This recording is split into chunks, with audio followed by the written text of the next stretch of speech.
안녕하세요. 50대 여자이자 파란만장한 인생을 산 사람이에요. 과거를 되돌아보니 제가 어리숙하기도 하고 모자랐던 것 같은 생각이 아주 많이 든답니다. 지금은 전보다는 현명하게 살고 있는 것 같아요.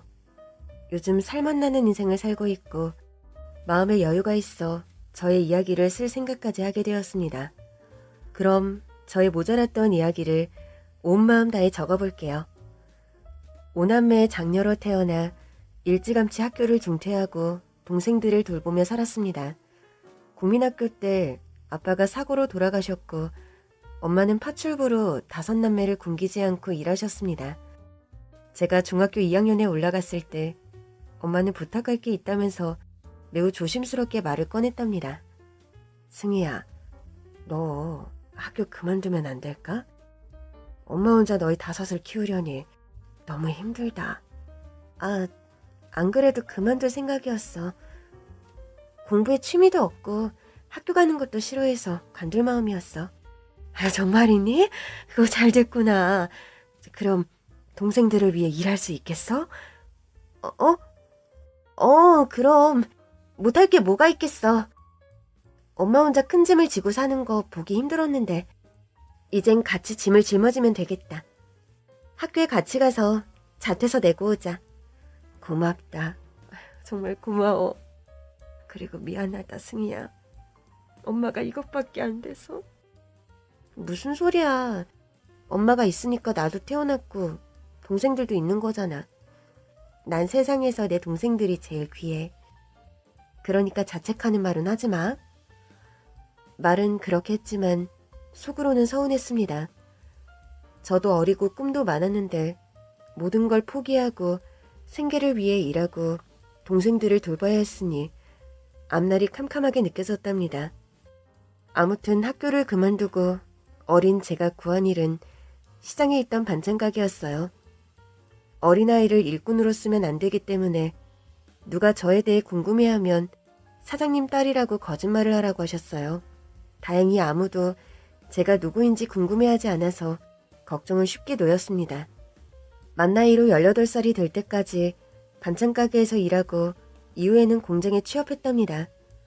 어리다는 이유로 돈을 적게 주던 반찬 가게에 더 붙어 있을 이유가 없으니 조금의 고민도 하지 않고 일자리를 옮겼습니다. 그리고 저는 돈을 더 많이 주는 야간 근무를 택했어요. 돈도 더 많이 벌고 낮에는 동생들을 돌볼 수 있었으니 딱 좋겠다 싶었죠. 제 나이가 30살이 될 때까지 동생들 뒷바라지하면서 살았는데 곧 엄마가 풍으로 쓰러지셨고 얼마 못 가 돌아가셨습니다. 평생 고생만 하다 돌아가신 엄마를 보며 어쩌면 저도 저렇게 될지도 모르겠구나 하는 걱정이 들었습니다. 마치 제 미래가 엄마인 것 마냥 무섭게 다가왔습니다. 동생들 넷 모두 대학교까지 잘 마치게 해주고 다들 좋은 직장에 취직해서 독립하게 되었습니다. 그동안 일만 해오며 살아왔지만 수중에 모인 돈은 하나도 없었어요. 동생들을 뒷바라지하고 키웠으니 당연한 일이죠. 2년 동안 공장에서 더 일을 했고 동생들 모두 서울에 자리를 잡았다고 해서 제 나이 30에 서울로 떠났습니다. 따로 살아도 자주 얼굴도 보고 누나로서 해줄 수 있는 건 다 해주고 싶었기 때문이죠. 고시원방을 구하고 공장 일자리를 찾아다녔는데 전봇대에 숙식 제공하는 입주도우미를 뽑는다는 공고가 보였습니다. 월급을 보니 공장에서 일한 것과 비슷하게 주더라고요. 가정집에 들어가 살림만 보고 의식주를 해결할 수 있으니 더 이득이라는 판단이 빨리 들어서 바로 전화를 걸어 일할 사람을 구했냐고 물어보았습니다. 면접 보러 온 여자가 몇 명 있긴 했지만 저에게도 면접 볼 기회를 주겠다고 하여 강남의 대저택으로 찾아갔습니다. 대문을 열어준 건 입주 가정부였어요. 젊은 아가씨가 왔네? 어서 와요. 나도 여기 가정부예요. 반갑습니다. 그럼 가정부를 추가로 모집하신 건가요? 아니, 내가 시골로 내려가야 해서 내 후임자를 뽑으실 거예요. 안에 사장님이랑 사모님이 기다리고 있으니 들어와요. 들어보니 대저택에는 부부와 어린 꼬마까지 세 식구라고 했습니다. 가정부가 2명일 필요가 전혀 없었죠. 여하튼 실내로 들어가 예의 바르게 인사를 드렸습니다. 사장님, 사모님, 안녕하세요. 김승희라고 해요. 어? 나이가 꽤 어려 보이네요. 몇 살? 네, 30살입니다. 그 나이에 가정부를 할 수 있겠어? 우리 애도 봐줘야 하는데. 동생 넷을 제가 키웠습니다. 살림이나 육아는 저한테 어려운 일이 아니에요, 사모님. 좋네. 젊고 야무지게 생긴 게 마음에 들어. 그럼 우리 딸을 한번 볼까요? 애가 싫어하면 이 집에서 같이 살기가 곤란하거든. 설아야, 이리 와봐. 새로운 이모랑 인사 나눌까? 이모, 안녕하세요. 응? 안녕. 설아는 7살 정도 됐겠는걸? 정답. 어떻게 알았어요? 이모한테 동생이 많아서 알 수 있어. 설아야, 이모가 이 집에 들어와서 살아도 될까? 설아한테 맛있는 것도 해주고 같이 놀면서 지내고 싶은데. 그럼 나랑 술래잡기 해봐요. 내가 숨을 테니까 1분 안에 찾아요. 눈 감고 1부터 10까지 세고 찾아요. 시작! 갑작스러운 상황이었지만 이런 놀이는 동생들과 질리도록 해서 아무렇지도 않게 눈을 감고 숫자를 세웠습니다. 9, 10! 다 셌다, 설아야. 이제부터 찾는다. 애하고 잘 놀겠네. 그럼 찾아봐요. 설아가 어디에 숨었는지 1분 안에 찾아야 합격할 수 있어요. 네, 걱정하지 마세요. 저는 오늘부로 이 집의 가정부가 될 테니까요. 눈을 감고 숫자를 셀 때 설아의 발소리가 어디로 향했는지 들려서 주방으로 걸어 들어갔습니다. 설아가 어디 있을까? 선반위로 갔나? 아니네, 없네. 그럼 천장위로 붙었나? 아이고, 위에도 없네. 그럼 싱크대 아랫장에 있나? 어머, 찾았다! 이렇게 빨리 찾다니. 이모, 술래잡기 엄청 잘하시네요. 합격! 오늘부터 내 옆방으로 들어와요. 그리고 밤마다 동화책 읽어줘요. 그런 거라면 얼마든지 해줄 수 있지? 이모가 동화책도 읽어주고 맛있는 간식도 매일 만들어줄게. 야호, 신난다. 엄마, 이모로 정했어. 다른 이모들한테 미안하다고 전해줘. 그래, 알겠어. 승희씨, 오늘 바로 들어올 수 있어요? 네, 사모님. 고시원 가서 짐만 빼고 올게요. 저는 쾌재를 부르며 대저택에서 나와 고시원으로 돌아가 짐을 빼고 반값을 이틀치만 빼고 환불받았습니다.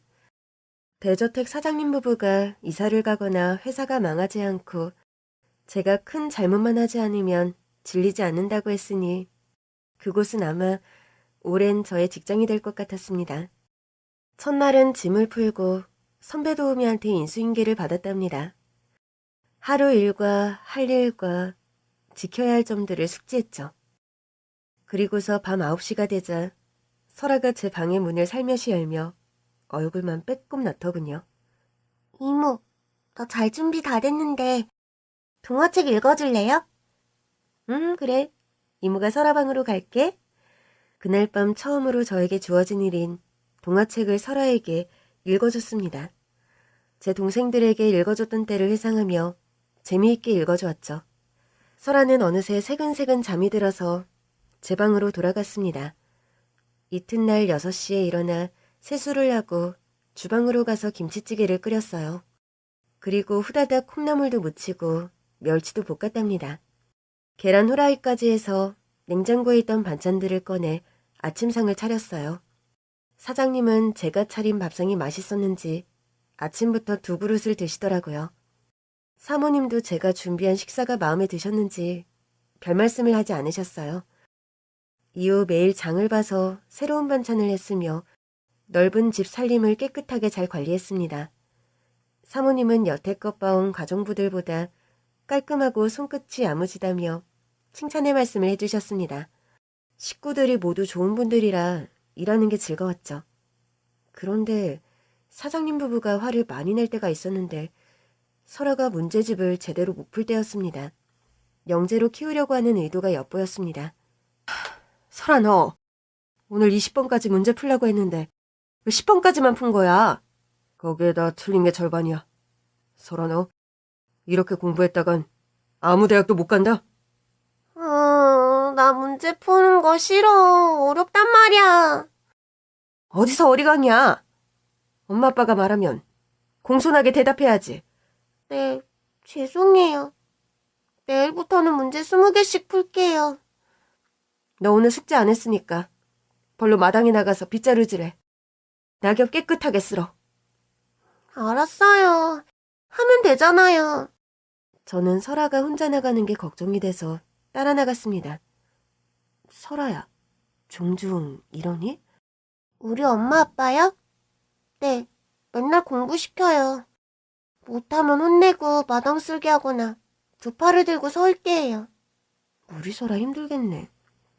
마당은 이모가 쓸 테니까 앉아있어. 이모, 그러지 말고 같이 해요. 그럴까? 좋아. 제가 설아와 같이 마당 쓰는 걸 창가에서 본 사모님은 온화한 미소를 지으셨습니다. 그 집에서는 설아와의 추억만이 제 가슴에 담겼고 나머지는 일로만 남았습니다. 그리고 사장님은 제가 설아에게 큰 존재가 된 것 같다며 고맙다고 월급을 2배 가까이 올려주셨어요. 이렇게 돈을 벌다간 금세 집도 구하고 나중에는 시집도 갈 수 있을 것 같았습니다. 제가 어릴 적부터 동생들을 위해 일만 하고 돈만 벌었으니 남자는 한 번도 경험이 없어서 사랑에 빠지는 걸 늘 갈망하며 지냈습니다. 그런데 어느 날 맞이의 어깨를 누르는 일이 생기더군요. 서울에서 잘 살고 있던 셋째 동생이 저를 찾아왔습니다. 대저택 근처 카페로 들어가 대화를 나눴는데 회사에서 잘리고 사업을 도전했는데 그것마저 말아먹었다고 하더군요. 누나, 돈 좀 있어? 내가 요즘 죽을 맛이야. 장가가기 직전이었는데 사업 말아먹고 다 엎어졌어. 사업 망해서 차인 거야? 아, 일이 안 풀렸네. 이럴 때도 있는 거지. 돈이 얼마나 필요한데? 얼마나 줄 수 있어? 다시 사업할 생각인데 이번에는 진짜 대박 아이템이야. 무조건 성공할 거니까 누나가 돈만 빌려주면 1년 안에 2배로 돌려줄게. 네가 그렇게 자신 있다고 하면 해봐야지. 누나가 5천만 원 정도는 해줄 수 있어. 정말? 누나 고마워. 역시 누나밖에 없어.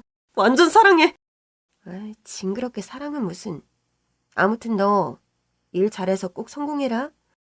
그리고 다시 좋은 여자 만나서 장가도 가야지. 응, 꼭 그렇게 할게. 그런데 누나는 시집 안 가? 시집? 글쎄, 언젠가는 가겠지?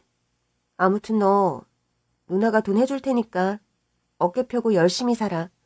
그렇게 셋째 동생에게 돈을 빌려줬더니 몇 달 뒤에는 둘째 동생이 왔더군요. 레퍼토리는 비슷했습니다.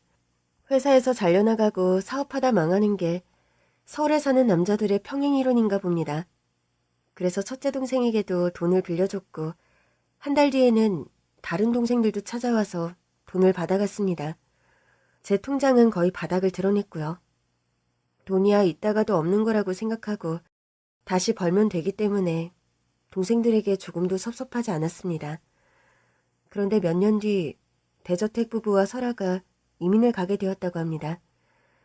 사장님 회사가 더 잘 되어서 미국까지 진출하게 되었다며 살던 집을 정리한다고 하더군요. 부쩍 큰 고등학생 설아는 저를 안아주며 작별 인사를 했어요. 이모, 전 이모를 잊지 못할 거예요. 나에게 준 사랑 절대로 잊을 수 없을 거예요. 나도 마찬가지야. 가끔은 네가 내 딸이었으면 좋겠다는 상상도 했어. 이모도? 나도 그랬는데. 역시 우리는 영혼의 단짝이라니까. 이모, 저 미국 가서 잘 살게요. 그리고 연락 자주 할 테니까 꼭 받아줘요. 그래, 그렇게 해. 이모 보고 싶으면 언제든지 전화하렴. 결국 좋았던 날은 증발하게 되었고 설아도 비행기를 타고 떠났습니다. 저는 독립하여 혼자 살 원룸을 구했어요. 반찬 만드는 재주로 장사를 할 마음이었기 때문에 집은 그냥 월세로 살기로 했죠.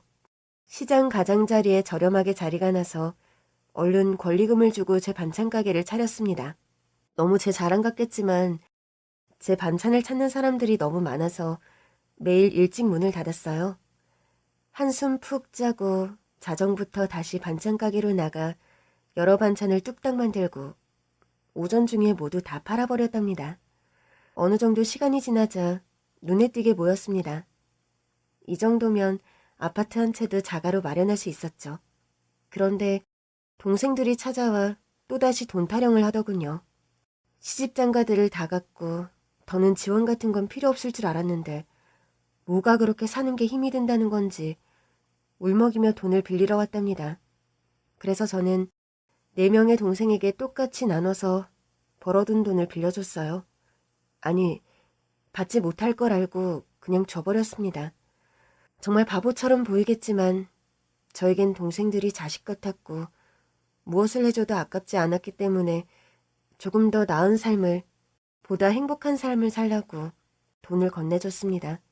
돈이야 또 벌면 그만이지 하고 생각하며 반찬 가게에 더 많은 시간을 투자해서 일을 했어요. 혼자 만드는 양이 한계가 있는데 그걸 깨부수고 양을 2배로 늘렸답니다. 미련하게 일만 하며 지냈더니 어느새 제 나이는 40살이 되었습니다. 저를 눈여겨보시던 옆가게 건어물집 할머니가 저에게 좋은 사람을 만나볼 생각이 없냐고 물으셨어요. 승희 씨, 맨날 그렇게 일만 해서 시집을 못 가는 거 아니야. 일 좀 줄여. 승희 씨, 그러지 말고 내 아들 한번 만나볼래? 나이도 자네랑 동갑이고 직장도 탄탄해. 키도 훤칠하고 꽤 봐줄만하게 생겼어. 할머니, 아들이랑요? 괜찮아요. 괜히 아드님이 절 보고 마음에 들지 않는다고 하면 할머니랑 제가 어색해지잖아요. 어색하지 않도록 둘이 잘 만나면 되지.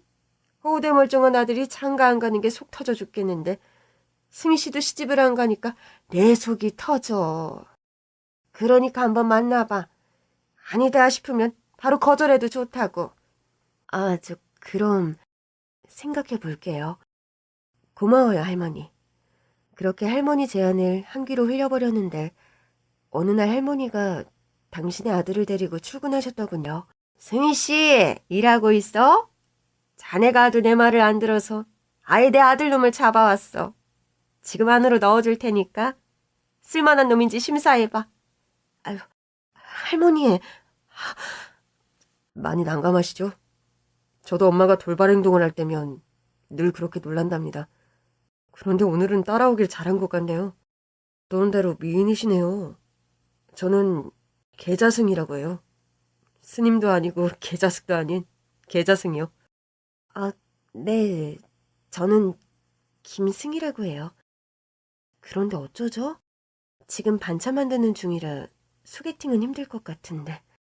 아니에요. 천천히 하세요. 제가 옆에서 도와주면서 대화 나누시면 되겠네요. 저도 식품 사업을 해서 웬만한 건 다 합니다. 필요한 거 있으시면 바로 말씀하세요. 그럼 저쪽에 있는 들기름이랑 고춧가루 좀 가져다 줘요. 네, 승희 씨. 오늘 하루 종일 일하면서 제가 어떤 놈인지 심사해보세요. 재밌겠죠? 정말 이런 소개팅은 아무도 해보지 못하셨을 겁니다. 거의 10시간을 자승 씨와 함께 일하며 많은 대화를 나눴어요. 거의 반찬 이야기였는데 그도 식품 사업을 하면서 반찬 가게를 내보고 싶다는 의사를 밝혔습니다. 그리고 웃기게도 그날 이후 저희는 연인으로 발전하게 되었고 데이트 장소를 거의 제 반찬 가게나 제 원룸 집에서 했답니다. 맛있는 걸 만들어 먹고 같이 잠도 자면서 사랑을 키웠고 몇 달 만에 결혼하기로 했어요. 제 인생에 결혼이 언제 오나 싶었는데 그가 저의 영혼의 단짝이 되었네요. 그런데 결혼과 동시에 옆집에서 건어물 장사를 하시던 시어머니가 돌아가셨어요. 당신의 아들이 결혼한 걸 보았으니 여한이 없다고 하셨는데 신혼 한 달 뒤에 미소를 지은 채 심정지로 고통 없이 세상을 떠나셨습니다. 저는 어머님의 바로 옆 가게에 계속 일하는 게 힘들었어요. 그런데 그 시기에 남편이 저에게 제안 하나를 하더군요. 여보, 당신 그 자리에서 장사하기 힘들지? 엄마 생각도 나고 손님들이 자꾸 묻는 것 때문에 힘들지? 응? 그렇긴 한데 어쩌겠어. 버틸 수밖에 없지. 여보, 나랑 반찬 가게를 크게 열어보는 건 어때? 내가 절반 이상 투자할 테니까 당신 가게 정리하고 상가로 가서 일해보자. 상가로? 시장이 좋았는데. 아니다, 이사하는 게 낫겠다. 어머님 생각을 지울 수가 없으니 이사하는 게 맞는 것 같아. 그래, 잘 생각했어. 그럼 당신 가게 내놓고 자금 바로 넘겨줘. 상가는 내가 최대한 좋은 곳으로 알아볼게. 그렇게 시어머니의 가게 옆자리에서 벗어나기로 결심했습니다. 반찬 가게를 내놓고 정리하고 그이가 마련한 자리에 들어갔습니다. 인테리어를 너무 잘 해놔서 손님들이 좋아할 것 같더라고요. 와, 진짜 좋다. 바닥에 누워도 되겠는데? 돈이 많이 들었어. 그래도 뭐 앞으로 돈을 많이 벌면 되니까. 아, 당신이 보내준 돈 잘 받았어. 그럼 이 가게는 공동 명의로 하는 거지? 일단 내 명의로 해서 계약했으니까 나중에 공동 명의로 바꾸자. 그런데 그게 중요한가? 생각해보니 그렇네. 당신 돈이 내 돈이니까 뭐 중요하진 않지. 맞아. 앞으로 여기서 버는 돈은 다 당신 거니까. 걱정하지 말고 반찬에만 신경 써. 나머지는 내가 다 알아서 할 테니까. 그의 명의로 열게 된 반찬 가게는 당연히 성공적이었습니다. 입소문도 빠르게 퍼졌고 아파트 단지의 많은 주민들과 다른 동네 아파트 단지에서도 손님들이 많이 찾아왔어요. 그야말로 돈을 긁어모으는 사정이 되었죠. 저희 부부는 장사가 잘 되기도 하고 마음의 여유를 가지려고 직원을 여러 뽑았습니다. 제가 최종 맛 점검을 하고 과정은 직원들에게 맡겼습니다. 반찬을 생산하는 양이 많으니 매출은 더 늘었고 순익도 좋았어요. 10년 동안 열심히 일하며 결혼 생활을 잘 유지했어요. 한 가지 안타깝게도 저희에게 이세는 생기지 않았습니다. 제가 몸을 혹사하면서 일해왔기 때문에 아이 갖는 게 어려울 거라고 했답니다. 이에 남편은 괜찮다며 아이는 필요 없으니 괜히 미안해하지 말라고 위로해 주었고 저와 둘이서 평생 행복하게 살 수 있는 것만으로도 감사한 일이라고 말해줬습니다. 그 말을 들었을 때는 어찌나 좋던지 세상에 이런 남자가 또 있을까 싶었습니다. 돈도 많이 모였고 남편과의 사이도 좋았으니 더 바랄 게 없었습니다. 그런데 꼭 행복 속에는 문제가 생기기 마련이죠. 제 동생들이 또 힘들어 죽겠다며 도움을 청했답니다. 제가 결혼하고 나서는 딱 잘라 돈을 빌려줄 수 없다고 거절했는데 동생들이 단체로 가게로 찾아와서 앓는 소리를 하더군요. 누나, 우리 죽을 맛이야. 좀 도와줘. 누나, 나 사업 망하기 직전이라 이혼당할지도 몰라. 언니, 내 남편은 지금 회사 잘리고 백수야. 당장 애들 과자값도 없다고. 언니가 좀 도와줘. 언니, 난 벌써 이혼 수송 중이야. 실수로 바람 한 번 폈는데 남편놈이 위자료 내놓으라잖아. 언니가 좀 도와줘. 동생네 제 말을 들어보면 하나같이 잘 살지 못하고 있더군요. 제가 진짜 엄마도 아닌데 왜 이렇게 절 못 놔주는지 모르겠더라고요. 얘들아, 누나도 힘든 상황이야. 장사가 잘 된다고 해서 돈을 많이 버는 게 아니라고. 직원들 월급 주고 원재료 사면 보통 직장인이랑 다를 게 없어. 그리고 너희도 다 30 넘어서 왜 자꾸 돈을 빌리러 오는 거야? 누나가 니들 대학까지 다 보내주고 시집장가 갈 때까지 돈도 다 해줬잖아. 뿐만 아니라 사업하겠다 뭐 하겠다 해서 지원 많이 해줬잖아. 제발 나도 누나 인생 살자. 누나, 그래서 못 해주겠다는 거야? 너무하는 거 아니야? 너무한 건 내가 아니라 너희들이야. 내가 언제 빌려준 돈 달라고 한 적 있니? 너희는 누나한테 뭐 하나라도 해준 적 있어? 누나, 우리가 해준 게 왜 없어? 누나를 따르고 사랑하는 거 몰라? 너 돈 때문에 화를 내는 건 너무하는 거 아니야? 그만들 해라. 아주 질려버렸다. 그만하고 돌아가. 얼른. 나 진짜 치사하다. 듯한 가게가 있고 돈도 잘 벌면서 그 동생들을 내치는 건 아니지 않아? 저는 이젠 그만하고 싶어서 아예 입을 다물어 버렸습니다. 동생들은 한참 동안 언성을 높이고 뭐라 대들더니 손님들이 들어오자 겨우 가게에서 퇴장했답니다. 동생들은 그 이후로도 종종 찾아와 돈을 요구해서 제가 해줄 수 있는 최소 금액을 전달했어요. 이거라도 받아. 뭐야, 꼴랑 500만 원? 이거 누구 코에 붙이라고? 동생들 4명한테 500씩이면 나한테는 2천만 원이야. 내가 해줄 수 있는 건 이게 전부니까 돈 때문에 찾아오는 일은 더는 없었으면 좋겠어. 잘난 남편 만나고 먹고 살기 편하니까 동생들 귀한 줄 까먹은 건가 봐. 무식한 누나라고 인연 끊지 않고 살았는데. 치, 후회된다. 뭐? 너 무슨 말을 그렇게 하니? 됐어. 내가 여기 더 있는다고 돈을 더 주는 것도 아니니까 그만 가볼게. 동생은 그렇게 마지막까지 저에게 분노를 일으키며 돌아갔습니다. 몰래 돈을 해준 거라 남편에게는 비밀로 했어요. 물론 제가 번 돈을 준 것이긴 하지만 동생들에게 지원해주는 걸 알면 속상해할 것 같아 입을 닫기로 했죠. 그런데 얼마 뒤 남편이 뭘 알고 있는지 진지한 얼굴로 할 말이 있다고 했습니다. 저는 긴장한 얼굴로 물었어요. 여보, 무슨 말을 하려고 그렇게 진지한 거야? 우리 이혼하자. 뭐? 이혼? 그게 웬 똥단지 같은 소리야. 오늘 만우절도 아니고 재미도 없다. 재미로 말하는 것 같냐? 나 내 자식 낳아줄 수 있는 여자로 갈아타려고. 넌 안 되겠어. 여기서 쪽내자. 내가 임신을 못하니까 이혼하자고? 여보, 당신 바람났어? 그래, 다른 여자가 생겼어. 아주 젊고 예쁜. 당신이랑은 비교도 안 돼. 그랬구나. 나 몰래 바람을 피우고 있었구나. 내가 곰 같은 여자라서 눈치를 못 챘네. 당신이 곰 같은 여자니까 이혼도 곰처럼 해줘. 도장 찍고 위자료 받고 나가. 위자료만 받을 순 없지. 내 가게를 받아야지. 당신한테 가게가 있어? 지금 장난해? 내가 10년 동안 일한 가게를 명의 하나를 혼자 처먹겠다는 거야? 아이고, 이걸 어쩌지? 내 가게랑 집 명의를 내 애인으로 돌려버렸네. 그래서 소송해도 내가 가진 재산이 얼마 없어서 많이 뜯어가진 못할 거야. 이런 개자식! 가만두지 않겠어! 워, 곰탱이가 돌기도 하네.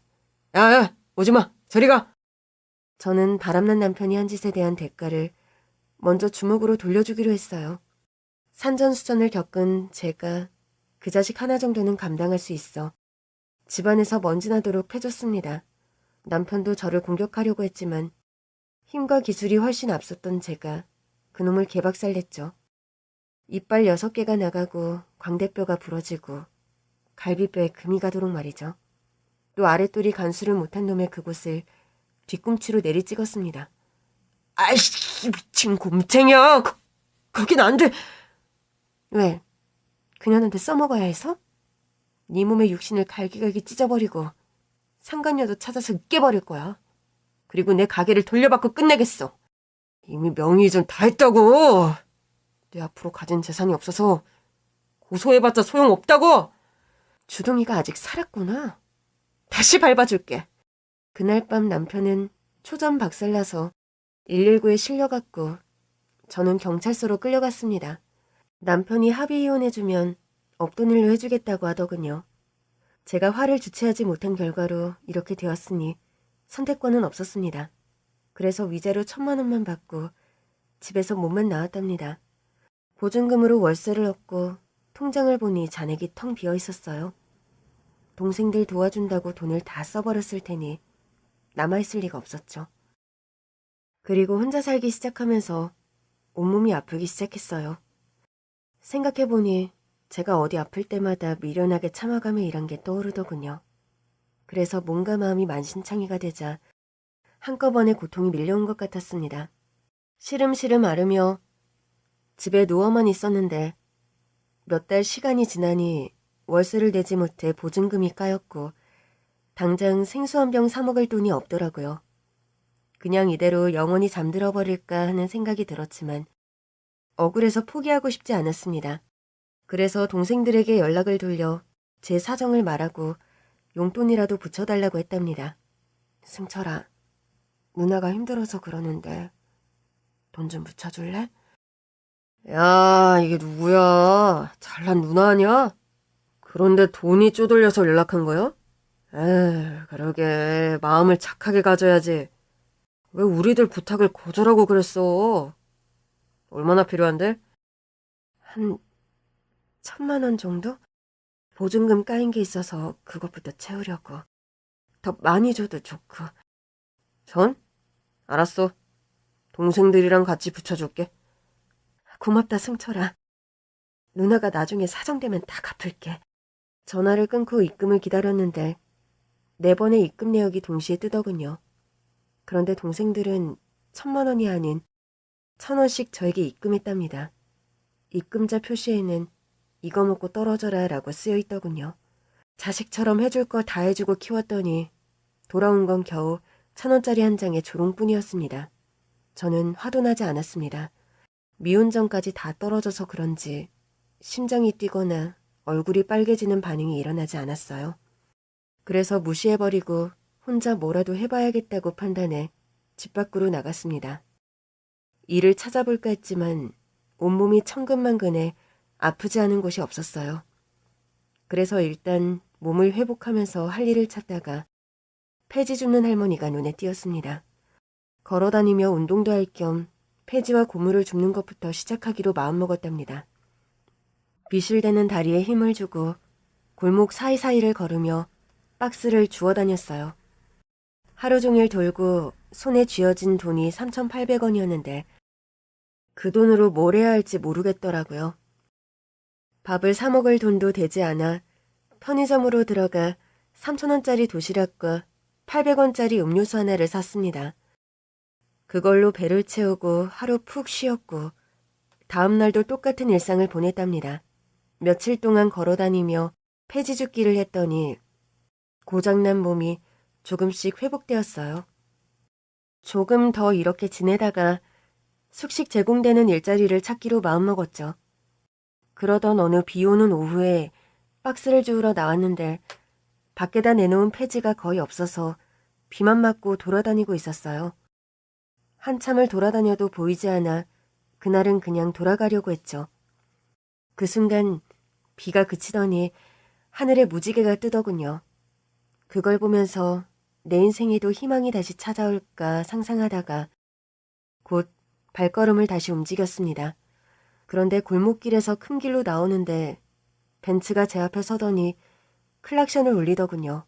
제가 잘못한 것도 없는데 왜 저러나 싶었는데 그냥 미안하다고 손을 들고 지나가려고 했어요. 그러자 다시 클락션을 울리며 저를 세우더군요. 이윽고 벤츠 운전석에서 여자가 내렸습니다. 이봐요. 제가 뭘 잘못했다고 클락션을 그렇게 울려요? 그리고 저한테 해코지라도 하려고 내린 거예요? 차주는 뚜벅뚜벅 제 앞으로 걸어왔습니다. 온몸에 힘을 끌어모아 싸울 준비를 하려는데 차주가 저를 확 끌어안더군요. 이모, 오랜만이에요. 누구세요? 누군데 날 안고 그러세요? 전 남자 좋아하는 여자입니다. 사람 잘못 보셨네요. 이모, 진짜 날 모르겠어요? 설아예요. 이모 영혼의 단짝 설아라고요. 설아? 대저택 주인집 딸? 그래요. 제가 그 설아라고요. 언제는 나더러 딸 같다고 하더니 알아보지도 못하는 거예요? 이거 많이 서운한데요. 그나저나 이모는 집 밖을 왜 이렇게 돌아다녀요? 한참을 찾아다녔잖아요. 설아야, 나를 보러 온 거니? 너 미국에 있어야 하는 거 아니야? 얼마 전에 한국에 들어왔어요. 부모님이 미국에서 사업 접어서 아예 한국으로 들어왔어요. 그랬구나.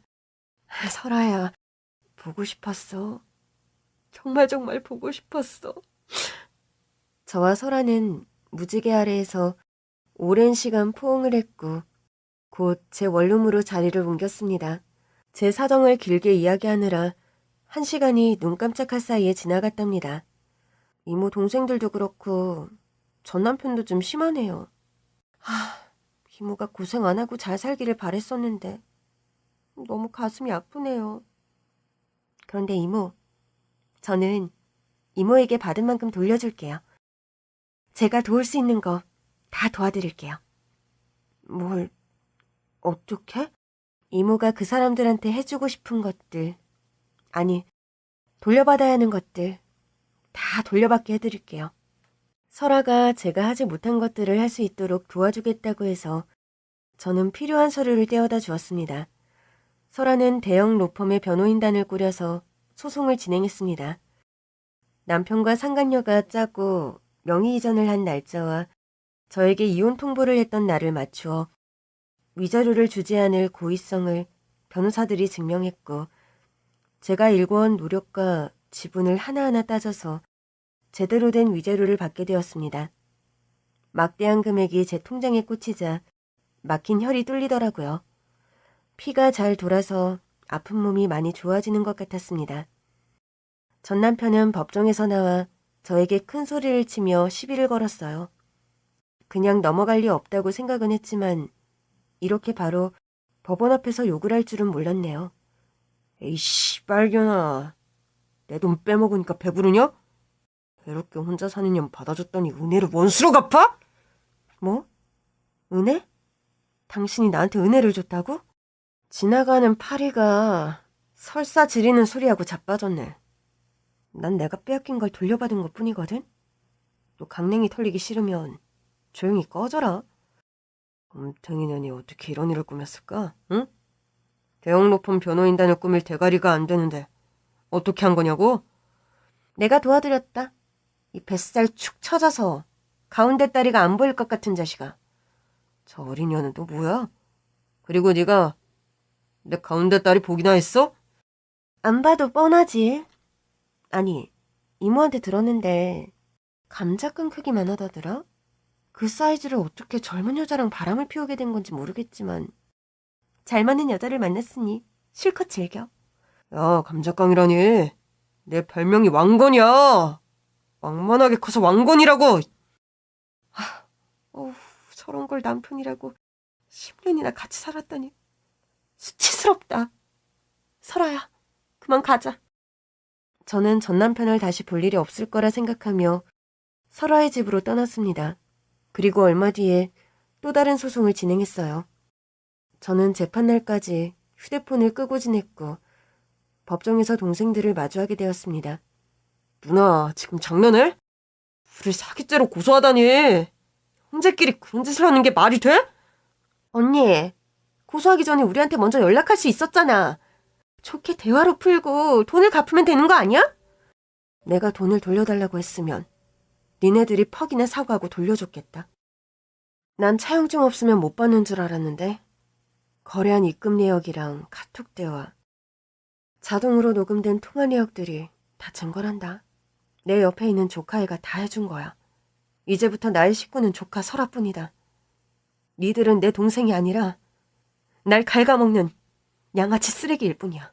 누나, 아무리 그래도 대학 등록금, 결혼 자금, 사업 자금까지 다 돌려달라니. 이렇게 고소하면 우리한테 몇 억이 어디서 뚝 떨어져? 누나, 우리 사정 좀 봐주라.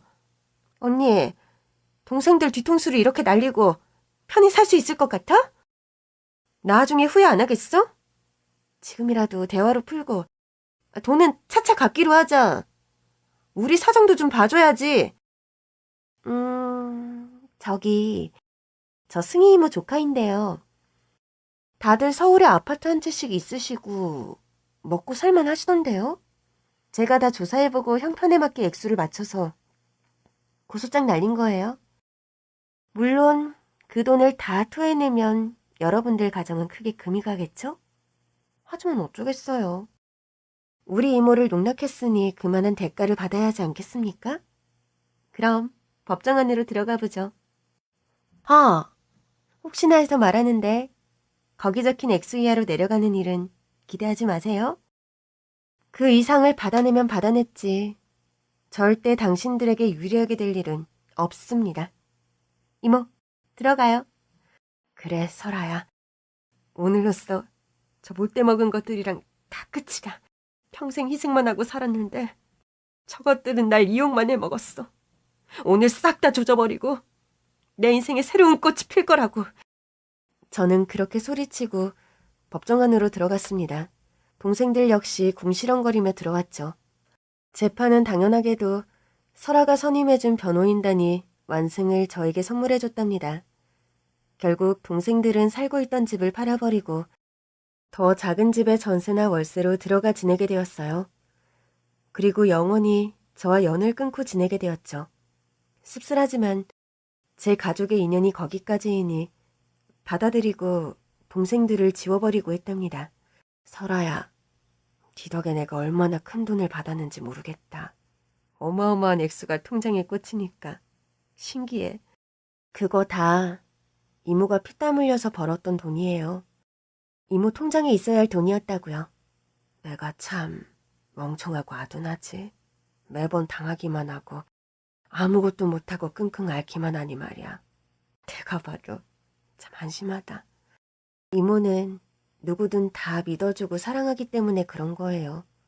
아무튼 앞으로는 제가 옆에서 많은 도움 될 테니까 저만 믿으세요. 이젠 뭘 해야 하지? 이모가 제일 잘하는 걸 해야죠. 이 동네 반찬 가게 없어요. 여긴 내가 사는 동네도 아니잖아. 아니요, 맞아요. 이 집이 이모 집이에요. 내가 곧 명의를 바꿔줄 거예요. 이모한테 드리는 선물이에요. 말도 안 돼. 그럼 설아 너는 어디서 살려고? 나도 여기서 살 거예요. 왜? 나랑 같이 살기 싫어요? 뭐? 나랑 같이 살자고?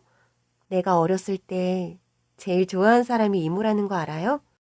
그리고 가장 행복했던 시절을 떠올려 봤는데 이모랑 같이 살 때가 가장 행복했던 것 같아요. 그래서 몇 년은 함께 지내고 싶어요. 그런 거라면 얼마든지 들어줄 수 있지. 그런데 집 명의를 나로 바꿔주는 건 너무 과분해. 이모도 참 그냥 고맙다고 하고 받으세요. 우리 집 부자예요. 아시잖아요. 저는 설아가 큰 도움을 줬는데 집까지 넘겨주겠다고 하니 쉽게 대답이 나오지 않았습니다. 그래서 일단 설아가 같이 살기 시작했답니다. 이모, 전 남편이랑 상간녀 소식이 들어왔어요. 변호사님이 전화를 줬는데 둘이 큰 사고를 당했다네요? 큰 사고? 교통사고라도 났대? 아니요. 패러글라이딩을 하러 갔다가 착지할 때 허리가 부러져서 하반신 마비가 됐대요. 둘 다 똥오줌도 못 가리고 기저귀 차고 살아야 한다네요? 뭐야? 그게 정말이야? 너무 웃겨서 배가 아프네. 그럼 둘은 아직 같이 사는 건가?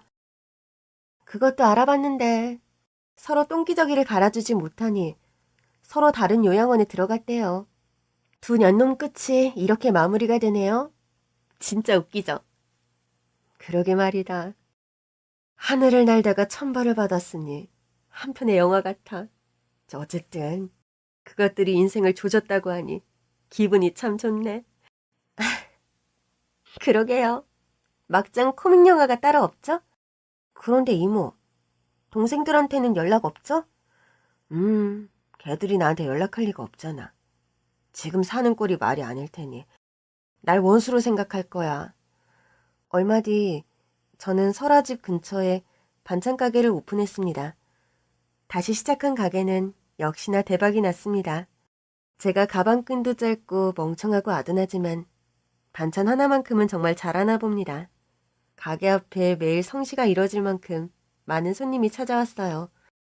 몇 달 동안 바쁘게 지내고 있었는데 마감할 시간에 누군가 찾아왔습니다. 제 동생들이었어요. 침울한 표정으로 고개를 숙이고 나란히 서서 저에게 사과하더군요.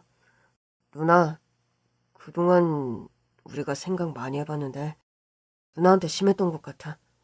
언니의 지원과 사랑이 당연한 거라 생각했었나 봐. 그런데 이제야 깨달았어. 니들 여긴 왜 온 거야? 돈 달라고? 아니야, 누나. 우리라고 맨날 돈 달라고 하겠어?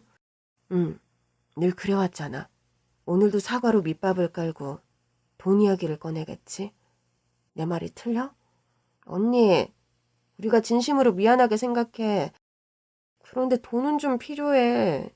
우리 냈다 이혼했어. 집을 날려먹었으니 이혼당하는 게 당연하지. 미혼들을 했다? 그런데 어쩌냐? 미안한 마음이 하나도 들지가 않아. 누나, 어떻게 해야 다시 받아줄 거야? 우린 누나랑 계속 가족으로 지내고 싶어. 얘들아, 누나는 말이야. 더는 바보같이 안 살 거야.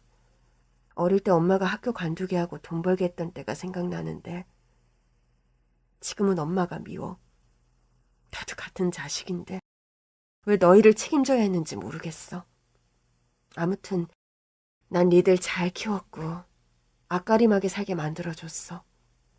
말아먹고 실패한 건 너희 탓이니까 너희가 알아서들 책임져. 더는 날 찾아오지 마. 그냥 안 보고 사는 게 최선이야. 영원히 안 봤으면 좋겠다. 누나, 너무하는 거 아니야? 우리가 자존심 구기고 사과하러 왔는데 이런 식으로 대하는 게 말이 돼? 니들은 자존심이 더 중요하지? 그래, 그 자존심 2번 구기지 말고 각자 알아서 살아남아봐. 나이 40 넘게 처먹도록 아무것도 못하는 이 등신들아. 내 가게에서 꺼져! 동생 넷은 한꺼번에 절 노려보더군요. 당장이라도 잡아먹을 기세였죠. 이에 저는 포기김치를 하나 잡고 동생들 귀싸대기를 날렸습니다. 내가 아직도 호구로 보이냐? 니네들 밥으로 보여? 어디 눈가루 불하려? 40 처먹고 아무것도 못하는 이 한심한 것들아. 덤빌 용기 있으면 덤벼봐! 그러자 동생들은 김치 양념이 묻은 얼굴을 손바닥으로 닦아내더니 조용히 사라지더군요. 그렇게 확실하게 동생들과 연을 끊었답니다. 장사를 바삐 하면서 저녁마다 설아와 집에서 수다를 떨었고 예전에 하던 술래잡기도 하면서 추억을 되새김질을 했습니다. 설아야, 우리 참 재밌다. 그치? 맞아요. 우린 한창의 짝꿍이에요.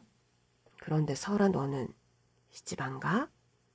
이모, 제 나이 이제 27이에요. 아직 애기라고 불리는 나이라고요. 아유, 그런가? 하긴 내가 40에 시집을 갔으니 한참 뒤에 해도 되겠다. 아니다. 넌 그냥 시집 가지 마. 능력 되는데 뭐하러 결혼을 해? 그냥 연애나 실컷 하면서 살아. 우리 엄마 아빠도 그렇게 말해주면 좋겠네요. 맨날 기업가 위세랑 선불하고 난린데. 너와 내가 사는 세상은 참 많이 다르다. 내 부모는 날 이용만 했는데. 너무 미워하지 마요. 그럼 이모만 손해라고요. 속상하고 아픈 건 미워하는 상대가 아니라 본인이라고요. 아이고, 우리 설아가 언제 커서 이모한테 이런 조언도 다 해주냐. 설아야, 네가 나타나서 날 구해줘서 정말 고마워. 너 아니었으면 난 아마... 에이, 이상한 소리 그만해요. 설아와 대화를 하던 중 초인종이 울려 인터폰을 봤더니 휠체어를 탄 전 남편이 왔더라고요. 제가 있는 곳을 어떻게 알아냈는지도 의문인데 찾아온 이유는 더더욱 의문이었습니다.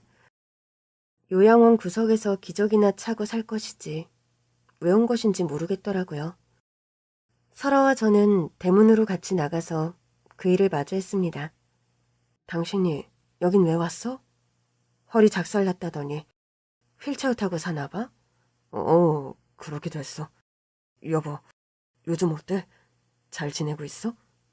나야. 당신이 이 모양 이 꼴이 돼서 좋아 죽지. 아, 그런가?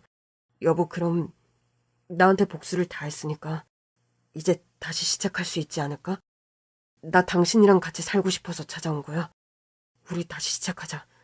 예전으로 돌아가자고. 당신 돌았어? 나랑 어떻게 끝낸 줄 알면서 이렇게 찾아와서 받아달라고? 나한테 당신 똥기저귀를 갈아달라는 거야? 생각만 해도 소름 끼친다. 여보, 나 반성 많이 했어. 앞으로 당신 옆에서 빚을 갚을 수 있게 해줘. 이 멍청하고 아둔한 등신을 어찌하면 좋을꼬? 이모, 제가 김치 좀 갖다 드릴까요? 김치 귀싸대기 날리면 현실을 금세 알아차리잖아요. 아니야. 괜히 휠체어 탄 사람 때렸다가 무슨 꼴을 당할지 알고 그냥 귓속말이나 해줘야겠다. 여보, 날 다시 받아주려고? 그래서 아무도 못 듣게 말하려는 거지? 저는 그의 귓가에 입을 대고 속삭였습니다. 야, 잘 들어. 널 여기서 패주고 싶은데 하반신 마비라서 봐주는 거야. 보는 눈이 없으면 네 놈의 다른 곳도 불구로 만들어주고 싶다고. 그리고 이 고자야. 네 물건이 고장났는데 내가 왜 데리고 사니? 그리고 네 사고 소식 듣고 난 쾌재를 불렀어. 네가 들어오긴 어딜 들어와. 평생 요양원에서 똥 묻은 기적이나 감상하면서 살아. 고자 새끼야. 당신 너무하는 거 아니야? 어떻게 그런 말을. 설아야, 콜택시 좀 불러줄래? 손님 가신단다. 너무 싱겁게 끝나는 거 아닌가요? 아쉽네. 그럼 감자깡 아저씨, 요양원 가서 똥칠하면서 오래오래 사세요. 너무 빨리 되지면 아쉬우니까 100살까지 그러고 살아야 해요. 파이팅! 이 잡것들이 감히 날 조롱해? 너희 하늘이 무섭지도 않느냐? 무엄하도다. 어디서 하늘을 운운하는 거냐? 감자깡 놈아. 택시 왔으니 타고 가거라. 절대 용서하지 않겠어. 김승희, 너도 곧 벌을 받을 테니 두고 봐! 그이는 그렇게 알아서 상처를 받고 떠났습니다. 그리곤 저와 설아는 아무런 벌을 받지 않았습니다. 오히려 하늘에서 내리는 상만 받았답니다. 반찬 가게는 장사가 너무 잘 돼서 2호점, 3호점을 오픈하게 되었어요. 설아는 가문의 사업을 하면서 제 반찬 가게를 프랜차이즈점으로 발전시켜주면서 지내고 있답니다. 얼마나 더 길게 행복이 갈지는 모르겠지만 이 현실이 깨지지 않았으면 좋겠습니다. 제 사연은 여기까지입니다. 앞으로 좋은 일만 있으라고 좋은 말씀 남겨주시면 감사할 것 같아요. 끝까지 들어주셔서 고맙습니다. 안녕히 계세요.